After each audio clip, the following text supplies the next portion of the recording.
Poland के सैनिक अब यूक्रेन के युद्ध क्षेत्र में जाएंगे। पॉलिश रक्षा मंत्रालय ने कहा कि यूक्रेनी सेना के साथ इन जवानों की ट्रेनिंग होगी। यूक्रेनी जवानों के साथ मिलकर इन्हें रूस के कामाकाजी ड्रोन गिराने की ट्रेनिंग दी जाएगी और इसके साथ ही इलेक्ट्रॉनिक वॉरफेयर सिस्टम से भी ड्रोन गिराने का अभ्यास किया जाएगा। लेकिन यह माना जा रहा है कि ट्रेनिंग के बहाने पोलैंड अपनी सेना को युद्ध भूमि में तैनात कर रहा है, जो यूक्रेन की तरफ से जंग लड़ेगी। ऐसे में पोलैंड के इस कदम से रूस भड़क सकता है और पोलैंड पर नए सिरे से हमले हो सकते हैं। देखिए आप।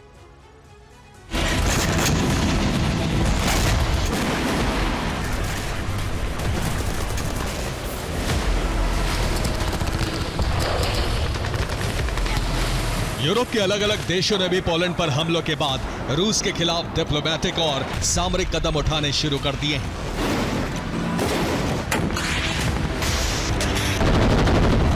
स्वीडन ने स्टॉकहोम में रूस के राजदूत को तलब किया है। पोलैंड पर ड्रोन हमलों के बाद स्वीडन के विदेश मंत्रालय ने कड़ा एतराज जताया है।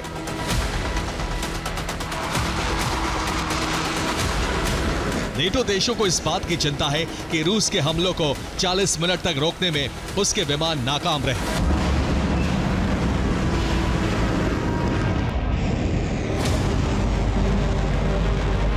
रूस के ड्रोन पोलैंड के एयर स्पेस में 60 किलोमीटर से ज्यादा अंदर तक घुस गए और पोलैंड के विमान उन सबको गिराने में नाकाम रहे। पोलैंड के विमान 19 में से केवल 4 ड्रोन को ही शुरुआती स्टेज में इंटरसेप्ट कर पाए। इसलिए नेटो देशों ने तय किया है कि अब यूक्रेनी सीमा के आसपास एयर पेट्रोलिंग बढ़ाई जाएगी।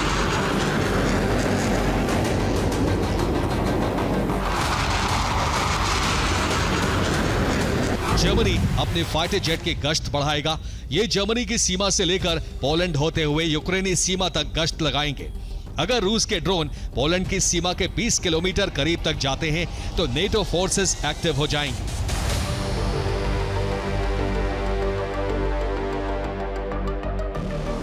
इसके अलावा पोलैंड ने भी अपनी सीमा के करीब एक्सक्लूजन जोन घोषित कर दिया है। यूक्रेन से सटी सीमा में उड़ानों पर रोक लगा दी गई है।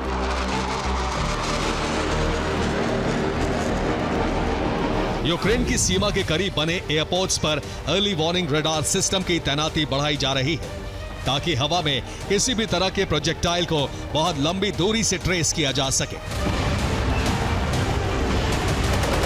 ऐसा होने से पोलैंड और नेटो के विमान खतरे को समय रहते पहचान लेंगे और उसे नाकाम करने के लिए तैयार हो जाएंगे। इसके साथ ही पोलैंड ने बेलारूस से सटी सीमा पर बड़े पैमाने पर अपनी फौज तैनात करनी शुरू कर दी।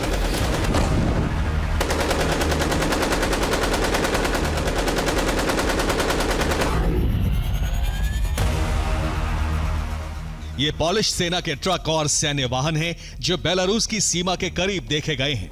ये पॉइंट 0 पर तैनात हो चुके हैं और किसी भी तरह के खतरे से निपटने को तैयार हैं।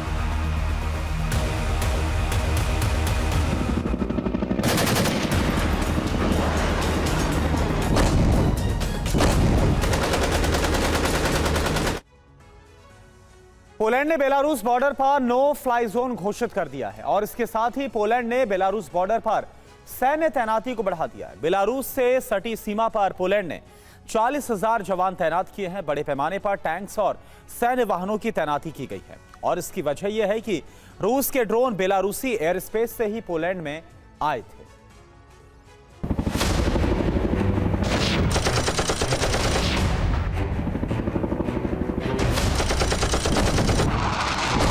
पोलैंड रूस के ड्रोन हमलों के बाद स्पेशल अलर्ट पर है। इसके साथ ही नेटो और यूएनएचआरसी में भी इस मामले को उठाया जा रहा है।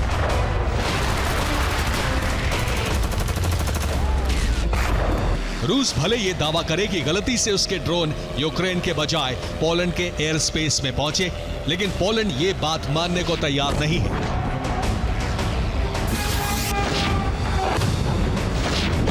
पोलैंड ने बेलारूस फ्रंट पर जंग की तैयारी कर ली है। रूस को ड्रोन हमलों का जवाब देने का ब्लूप्रिंट तैयार हो चुका है। अगर नेटो देशों की सहमति बनती है तो पोलैंड रूस या बेलारूस में सर्जिकल स्ट्राइक जैसा कदम भी उठा सकता है। Bureau report, TV9, Bharatvarsh.